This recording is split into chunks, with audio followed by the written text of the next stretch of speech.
Acts chapter 24. 5 days later, the high priest Ananias went down to Caesarea with some of the elders and a lawyer named Tertullus.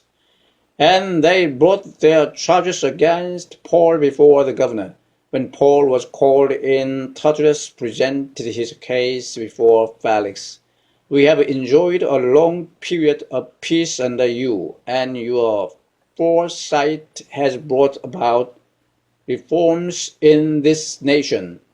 Everywhere and in every way, most excellent Felix, we acknowledge this with profound gratitude. But in order not to weary you further, I would request that you be kind enough to hear us briefly. We have found this man to be a troublemaker, stirring up riots among the Jews all over the world. He is a ringleader of the Nazarene sect, and even tried to desecrate the temple. So we seized him. By examining him yourself, you will be able to learn the truth about all these charges we are bringing against him. The Jews joined in the accusation, asserting that these things were true. When the governor motioned for him to speak, Paul replied, I know that for a number of years you have been a judge over this nation, so I gladly make my defense. You can easily verify that no more than 12 days ago I went up to Jerusalem to worship. My accusers did not find me arguing with anyone at the temple, or stirring up a crowd in the synagogues, or anywhere else in the city. And they cannot prove to you the charges they are now making against me.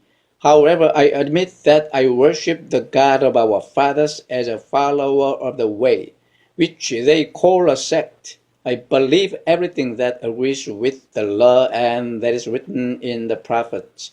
And I have the same hope in God as these men, that there will be a resurrection of both the righteous and the wicked. So I strive always to keep my conscience clear before God and men. After an absence of several years, I came to Jerusalem to bring my people gifts for the poor and to present offerings. I was ceremonially clean when they found me in the temple courts doing this. There was no crowd with me, nor was I involved in any disturbance. But there are some Jews from the province of Asia who ought to be here before you and bring charges if they have anything against me, or these who are here should state what crime they found in me. When I stood before the Sanhedrin, unless it was this one thing I shouted as I stood in their presence, it is concerning the resurrection of the dead that I am on trial before you today. Then Felix, who was well acquainted with the way, adjourned the proceedings. When Lysias the commander comes, he said, I will decide your case. He ordered the centurion to keep Paul under guard, but to give him some freedom and permit his friends to take care of his needs.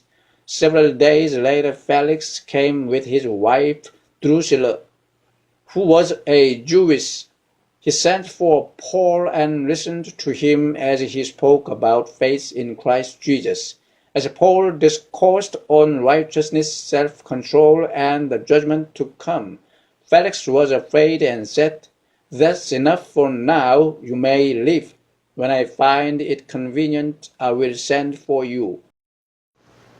At the same time, he was hoping that Paul would offer him a bribe, so he sent for him frequently and talked with him. When 2 years had passed, Felix was succeeded by Porcius Festus. But because Felix wanted to grant a favor to the Jews, he left Paul in prison.